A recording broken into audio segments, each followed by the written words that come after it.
big city living. If you don't think that you can do it on a budget, well, I've got a great collab lined up with Brittany from Pennies into Pearls, and we're going to tell you that you can most certainly live in the city on a budget. Hey, what's up guys? It's Justine with Debt Free Millennials, the channel for all things millennial, money, and debt-free living. If you want to learn how to live debt-free and do so in the big city, stick around and subscribe. For those of you coming over from Pennies into Pearls, I'm so glad you are here. I love Brittany. I have been following her on Instagram and YouTube for a long time, and we both just so happen to live in San Diego, and I wanted to talk about how we do this on a budget. She's got some great tips, so if you haven't watched her video yet, go over. I will link to her video in the description below. Check out her stuff because I really do think you can do this on a budget, and here's how. I've got 5 ways.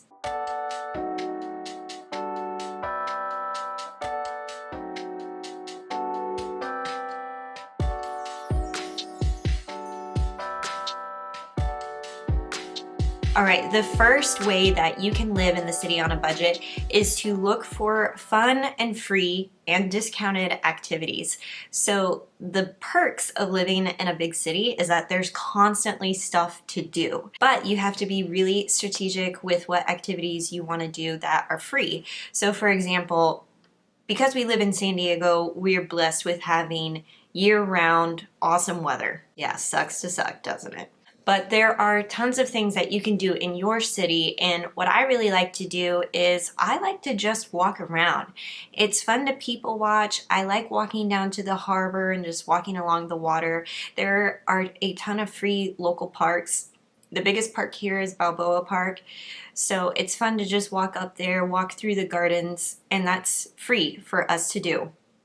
Also, you should connect to either your city's paper or Thrillist.com actually is a really great online publication that sends out weekly emails that tells me what's going on in the city for the weekend, so, or for the month for that matter. So if you live in a big city or want to live in a big city, I would check out Thrillist.com. They usually cover most major cities, and what's really fun about San Diego is there is a Festival of Lights parade. There's parades all the time, but this one in particular is really fun. It happens in December. People basically string up Christmas lights on their sailboats and yachts. Yes, this is how cliche San Diego is. Everybody has a sailboat or a yacht. But what they do is they actually do a loop around the harbor, and then spectators can bring their lawn chairs. You sit down, you watch the parade. There's a lot of Christmas music, back and forth, chanting of Christmas songs. If you're into that, it's free. So Kyle and I have done that in the past. It's so fun. And I just take advantage of any opportunity that I can get to do something fun and free in the city. My second way to live in the city on a budget is to rethink your transportation. Now, if you grew up in the Midwest like me, or you grew up in a place where you absolutely had to have a car to get around, I know this is going to sound really scary, but when Kyle and I moved from Kansas to California 4 years ago, we sold my car thinking that I'd get a new one out here, and he still had his old car.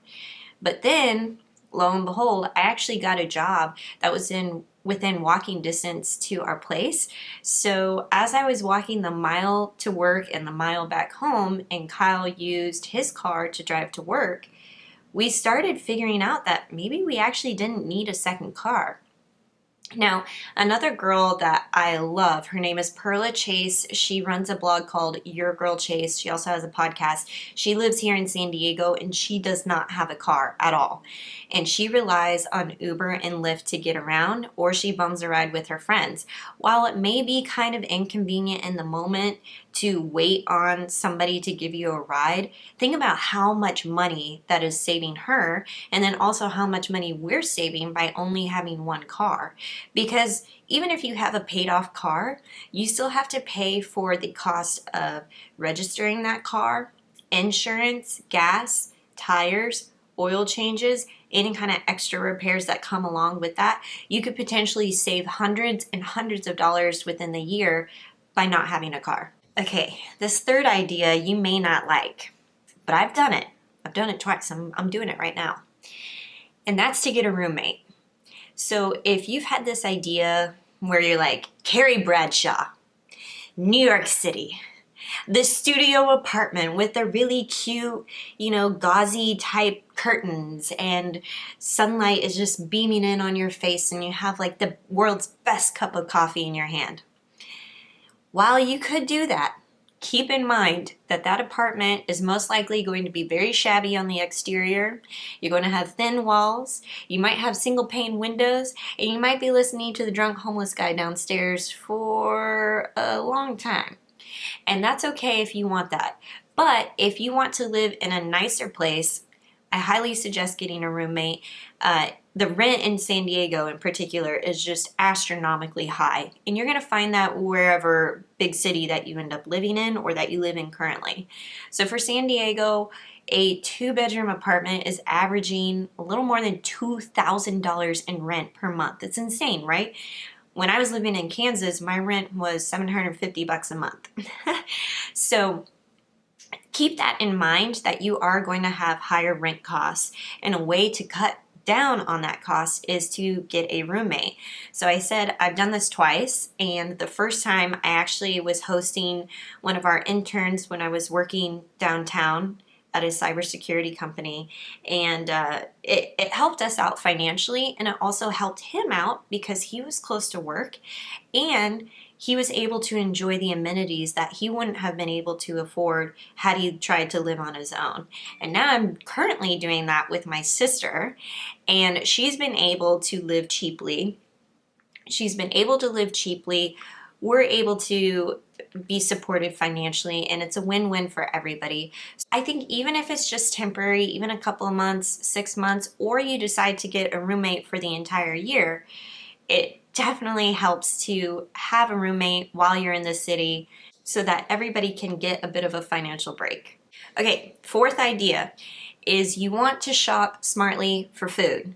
So what I mean by that is if you live downtown, you will make a terrible choice if you shop for groceries downtown. Why? Because food is almost always more expensive. The price of stuff is always expensive when you're shopping downtown. And I know how nice it might feel to just bop right on down to Whole Foods and get your fancy organic produce and all these fancy type snacks.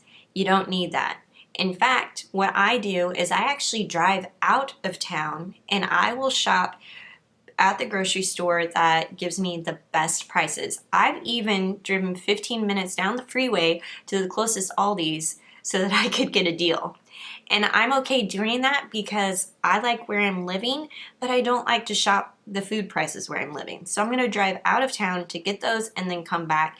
It may be out of the way, but it actually saves me a lot of money by shopping at grocery stores that give me a discount. I also shop at Costco, and I will buy in bulk and freeze what I can and then pull that out as I need it. And my last tip for living in the city on a budget is to minimize to maximize. Now, I have to give a shout out to Annie, who runs an Instagram account called the LA Minimalist. She's really encouraged me to kind of purge my things, because when you live in a city and you live in an urban environment, spaces are going to be very, very small. So what you need to do is, if you've got a lot of stuff, you have to get rid of that. And one of the best things that I've done, and I know Brittany has done this as well, is sell your shit on Facebook Marketplace, on any of those buy-sell apps. I've also had really good luck using OfferUp here in San Diego. I think it depends on your area, what's popular. Facebook Marketplace would be a very great place to start. But sell your things, because when you get rid of things that you've been holding on to for years and years, you can see just how much space you actually have in the city. And that's going to help you feel more at ease, more relaxed, because when you're bringing all this stuff in and you're setting it up, it can feel a little overwhelming. When you have a lot of stuff, that can actually add to your anxiety and your stress. So when you start to purge those things, even if you're just doing a run down to Goodwill or Salvation Army, I think that's going to help you feel like, yes, I can do this. I can live in the city and I don't need all this baggage that comes with when I lived in the burbs or when I was living at home, when I was living in a house. The best thing that I can suggest here is to use the minimalism method. I know that word, you either cringe or you love it. There's no in between. But I highly suggest using the minimalism method. You don't have to go Marie Kondo on this. You can take some of Annie's advice, kind of pick through, and just get rid of the stuff that you don't love and keep the things that you do. And that's it. And this is just a process. I think this is especially true for people who want to live as an urbanite. You've got to get rid of the things in order to live happily ever after in this city.